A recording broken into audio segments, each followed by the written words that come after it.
To use your filtered list to create a suitable chart to show the members under the age of 15. Identify each member by their surname, format the chart so that it is clear and easy to read, save the chart as a separate worksheet.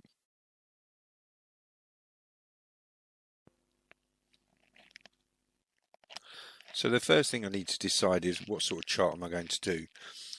Generally, if they want you to do a pie chart, they'll say create a pie chart, or they will ask you to create a chart showing percentages. If they don't ask you to do either of those things, then you're going to be doing a simple bar chart.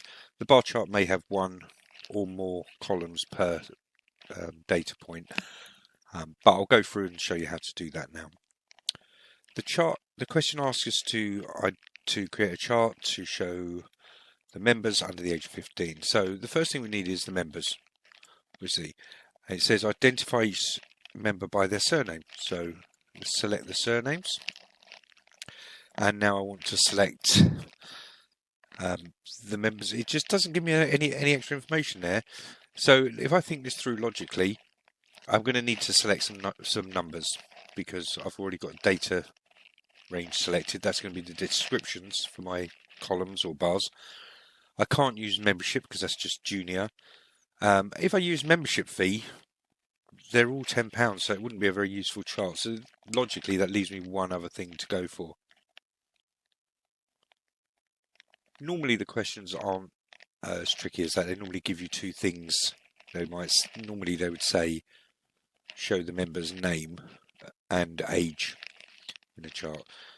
We've deduced from this that we need to include age. Now, if I try to select age, it automatically deselects my previous selection, so that's a bit of a pain. So what we're going to do here is select the first thing, and then we're going to add to our selection. To add to the selection, we have to hold down the control key while we've already got something selected. Click, drag, let go of the mouse, let go of the control key. We're doing this because these are separate data areas. So if, for instance, I'd needed to select this and this, I could have just dragged across the rectangle like that would have been fine. Because they're non-adjacent, i.e. they're not next to each other, I have to do that. Control, click, drag down, let go of the mouse button, let go of the control key. So I've now got 6 text elements or descriptions and 6 values. So my chart should make sense. If I haven't got the same number of elements there, then there's going to be problems. So let's go to our chart. We're going to insert on the top here, and we're going to look for our chart section. Now, there are recommended charts. I would say for the exam, don't use the recommended charts. We just want to produce the simplest chart we can. If we start adding things in by default because we're using recommended charts, we may include things that we don't need to include, or maybe make it less easy and clear to read. So we've decided we want a bar chart. If it had been a pie chart, we could have used this option down here, but we're going for a bar chart. I tend to use column charts, so I could use a column chart or a bar chart, and I stick with the 2D column or 2D bar chart. That's all we need for this. Okay, so I've clicked on that 2D bar chart, column chart, and now I've got a chart.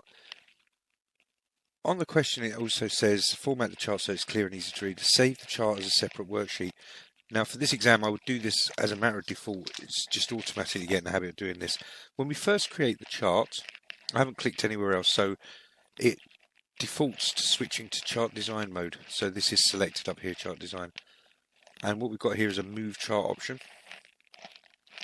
If we click on that, we then get this move chart window.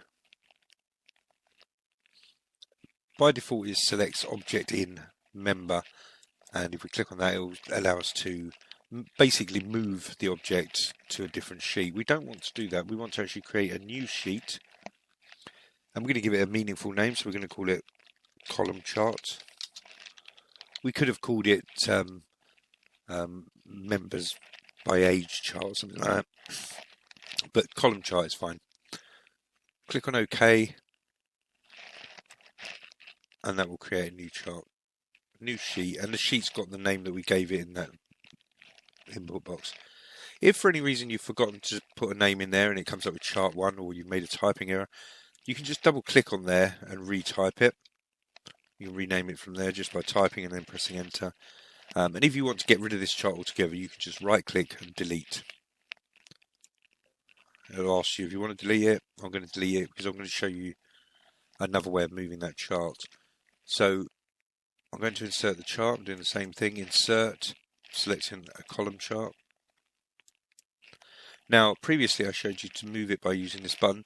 Sometimes if you've clicked on things and you do that, for instance, that option's no longer there. So you may not remember how to get back to it. So the easiest thing to do in that case is just click on the top right or top left of the chart. And the reason I'm clicking up there is so that I don't accidentally select any of the elements of the chart. So I want to just get a blank area of the chart. Right click, you may have to do it twice. And then on this menu you've got the move chart option, which is exactly the same. So I'm going to go to new sheet. I'm going to call it column chart again. And click on OK. So there's two different ways of moving that chart over. Now we've got the chart, you can see we've got some numbers down the left. These numbers are the range of values that we had in our selection and the names of the members down here. Okay, we need, in any sort of two-dimensional bar chart or column chart like this, we must have labels that describe what these values are and labels that describe what these values are, as well as a title. At the moment we don't have any axis titles, so we're going to add those in. We can add them in by going to chart elements and selecting axis titles, which just puts both in. Okay, and if we don't have a chart title, we could click on it there. And depending on the chart, this is not too bad actually. The bars or columns are quite well spaced out and they're not very close to each other. If you had a lot of columns and they were close to each other, you probably wouldn't do this. But in this case, I can add data labels because they enhance the chart. We don't have really long values that are overlapping and running into the next column, so that's fine. We don't want to add a data table or error bars or a legend or a trend line. We want it as simple as possible. Okay, so I've had that. I want to get rid of this now, so I'm going to click on the plus there. So I've got an axis title here, and what am I going to put in my axis title? Let's have a quick look. The thing to do here is to refer back to the question. The question says to show the members under the age of 15. So one of the things I was selecting was the members. So I'm just going to put members. And the other one was the age. Now, this actually is a bit of an odd question because it doesn't anywhere in the question say whether they're years. We assume it's years. So I'm going to write years in there. You must always specify what your units are. If it's not obvious, if it doesn't have a pound sign or something like that, if it's not obvious, you should always put your unit in your axis tile. And in my chart tile, which is going to be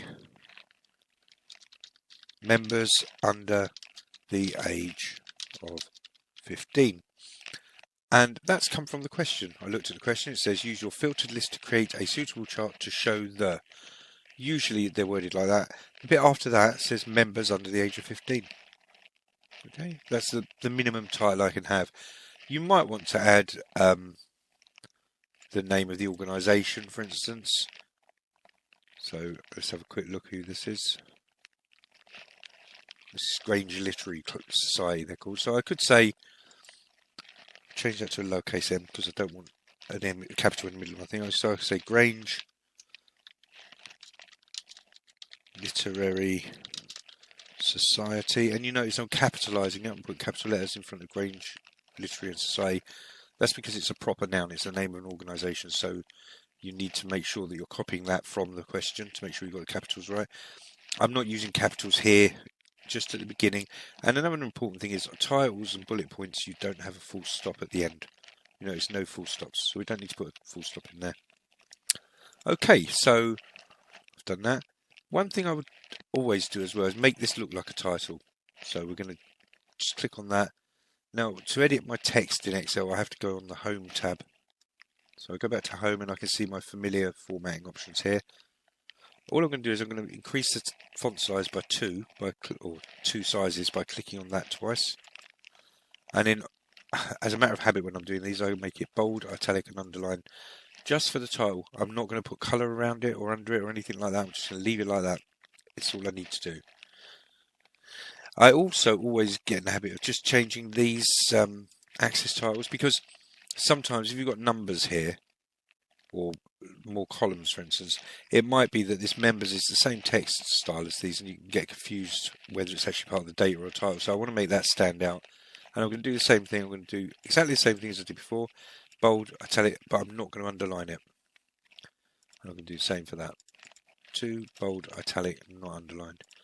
Okay, and now that's very clearly stands out from here, but it's not as big as the title, so it's not confusing anyone that it's the title of the document. And that's how you perform or create a simple, what I'd call a 2-column chart. There are issues around multiple column charts, but I'll cover those in a separate video.